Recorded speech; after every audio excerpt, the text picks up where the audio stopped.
उस्ता मोहम्मद फैजाबाद शाह के तेल के जमींदारों पानी की अदम फरामी पर सरपा एहतजाज। करोड़ों रुपए फल सफाई के नाम पर आए, लेकिन इरिगेशन एक्शन शाख के बल सफाई करने के बजाय हड़प हो गए।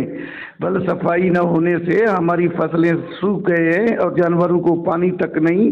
जमींदारों और किसानों का वश न्यूज से बातचीत करते हुए कहना था कि ये फैजाबाद शाख टेल का मंजर है। यहाँ पे फालतू दरख्त हुए हैं जो लोग उसको काट कर शाख के अंदर डाल रहे हैं। ये जिम्मेवारी इरिगेशन डिपार्टमेंट का है, जो नाइल इरिगेशन एक्शन एसडीओ है, जो कोई शाख का दौरा नहीं कर रहे हैं। ये फालतू दरख्त काट कर इसके अंदर डाल रहे हैं, फिर करोड़ों रुपए इसका जो फंड आता है इसको सफाई करने के लिए ये अपने पेटों में डाल रहे हैं।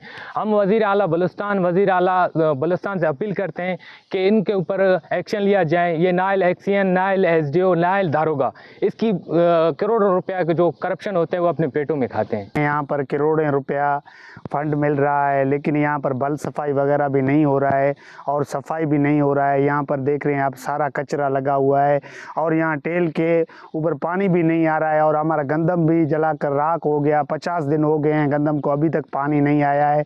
और ये हम वज़ीर आला सरफराज भुगटी से मुतालबा करते हैं कि फिलफौर इन पर कार्रवाई किया जाए। एक्शन एसडीओ और दारोगा के ऊपर फिलफौर कार्रवाई किया जाए कि ये वहाँ पर ना बल सफाई करा रहे हैं ना कुछ करा रहे हैं और पानी भी नहीं दे रहे हैं। हमारा गंदम ख़त्म हो गया है। इनका कहना है कि हम वज़ीर आला बलूचिस्तान सूबाई वज़ीर सरदारजादा फैसल खान जमाली से मुतालबा किया कि इरिगेशन के एक्शन के मनमानियों का नोटिस लेकर फैजाबाद शाख का फल सफाई करके टेल तक पानी जल्द से जल्द फराहम किया जाए, ताकि हमारे तैयार फसल और जानवर मजीद नुकसान से बच सके। कैमरा टीम के साथ अली हसन बलोच, वश न्यूज़, उस्ता मोहम्मद, बलूचिस्तान।